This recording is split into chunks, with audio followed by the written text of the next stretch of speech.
Oh! Oh yeah! Oh yeah! Roll out the barrel! Mais si le même débat se passe en France, si quelqu'un te dit non, non, non, non, je suis pas pour l'égalité entre les hommes et les femmes parce que Jésus a dit. Il essaie de faire appel à une autorité religieuse qui n'en est pas une. Attends, la chrétienté. Tu peux muter la 2 secondes.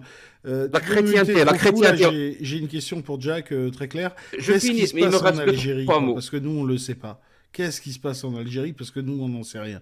On est des petits Français et tout ça, on ne sait pas ce qui se passe en Algérie. Qu'est-ce qui se passe en Algérie? Oui, il s'est passé que cette idéologie-là, l'islam sunnite n'a subi aucune critique au moment où elle devait en subir. C'est-à-dire après l'indépendance le 5 juillet 1962, le peuple algérien n'était pas vraiment, versé dans la religion. La preuve, comme a dit tout à l'heure Amir, il n'y avait pas de... Les mosquées étaient vides, il n'y avait pas de voile, il n'y avait rien.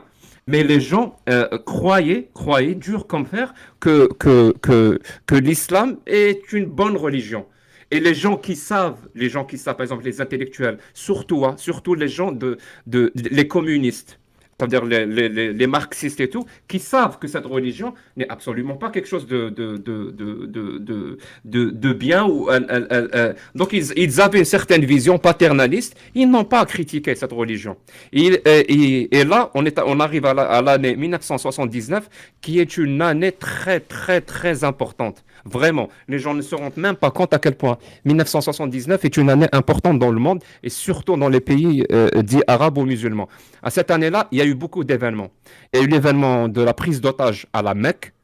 Il y a un groupe terroriste qui a pris en otage la Mecque et les Saoudiens ont été obligés de faire appel à des mécréants. Pour le coup, c'était le groupe le GIGN, je crois que c'est comme ça que vous appelez ça. C'est pour à faire appel à des Français pour faire sortir ces preneurs d'otages de la Mecque. Cet événement a choqué.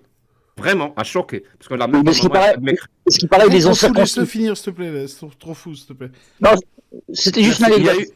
Non, mais moi, je veux qu'il nous parle de l'Algérie, parce que, sincèrement, nous, on est Français, on ne sait pas ce qui s'est passé en Algérie, on n'a pas conscience de ce qu'il touche et tout. J'aimerais bien qu'il nous explique un petit peu, pour éviter les malentendus, parce que là, j'ai l'impression qu'on mélange énormément de choses.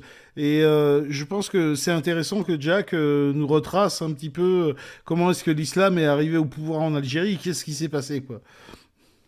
Merci. Donc, cette année 1979, donc je vous ai cité cet événement qui a marqué, qui a vraiment marqué le peuple, les musulmans, on va dire cela, et aussi l'avènement de la révolution iranienne en 1979. Et il y a eu plusieurs comme ça événements qui se sont passés.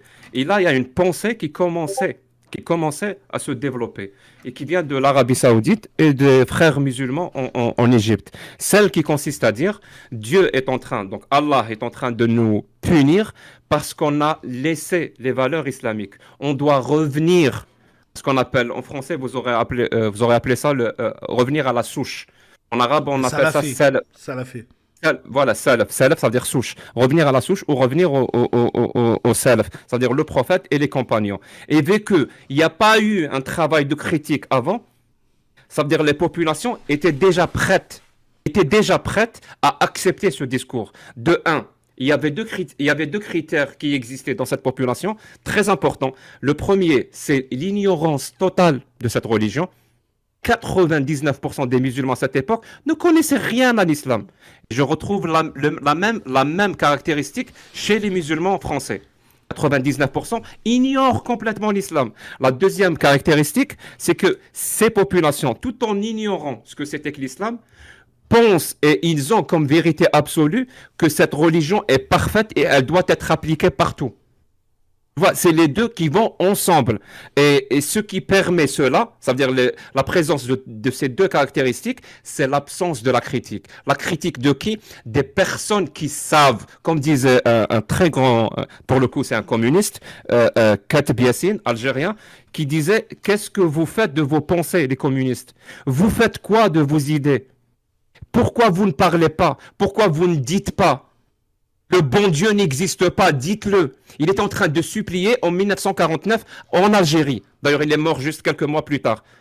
Il est en train de les supplier de faire leur travail de critique de cette religion. Et l'absence de cette critique, je te dis ce que ça engendre. Donc, on arrive en 1991. Donc là, il y a ce qu'on appelle l'ouverture à la démocratie en Algérie. Mais c'est pas du tout une démocratie. Parce que la démocratie, il faut qu'elle ait un sens. Ça veut dire pour qu'il y ait des élections démocratiques, il faut que les partis aient le droit de se constituer en association politique et il faut qu'ils aient la liberté de présenter leur programme et surtout la liberté de critiquer le programme des autres partis politiques. Alors que l'un des partis politiques, son programme, c'était quoi? Il disait même en arabe, ça veut dire, on n'a pas de programme, notre programme, c'est la parole d'Allah et du prophète. C'était ça leur programme. Donc il y avait une loi en Algérie qui disait de ne pas critiquer la parole d'Allah et la parole du prophète. Et un parti politique dont la parole d'Allah et la parole du prophète était le programme. Donc les autres partis politiques, par exemple les partis de gauche ou communistes, n'avaient même pas le droit de critiquer le programme politique d'un autre adversaire politique. Ce qui n'avait aucun sens, c'est complètement antidémocratique. Dans un pays où la majorité pensait que cette parole-là était divine et que c'était une vérité absolue et qu'il fallait l'appliquer. Et malgré tout cela, la population algérienne en 91, quand il y a eu ces élections, elle était de 27 millions. Le corps électoral était de 12 millions. Ceux qui se sont exprimés étaient de 9 millions.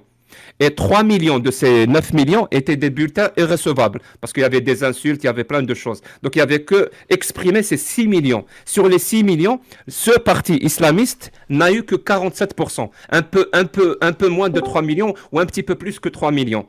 Donc sur 27 millions, ce parti-là, avec tout ça, ils avaient l'appui de la population parce que leur programme était d'essence divine. Les autres partis politiques n'avaient pas le droit de les critiquer. Ils avaient ce qu'on disait Matoub, ils avaient 5 congrès, 5 congrès par jour dans toutes les villes d'Algérie, c'est-à-dire que c'était pendant la prière, il disait aux gens de voter pour ce parti-là, et pendant le vendredi, la grande messe du vendredi, c'était un congrès général dans toutes les cités, dans toutes les villes. C'est-à-dire malgré tout ça, ils n'ont que 47% sur les 6,5% exprimés dans une population de 27 millions. Donc je relativise, hein. Et donc ça, il n'y a rien de démocratique là-dedans. Et c'est après ça qu'il y a eu ce qu'on appelle le déclenchement ou l'avènement de la guerre civile. Parce qu'ils ont voulu imposer cette vision complètement archaïque de la société. Archaïque parce que c'est une vision qui date du 7e siècle.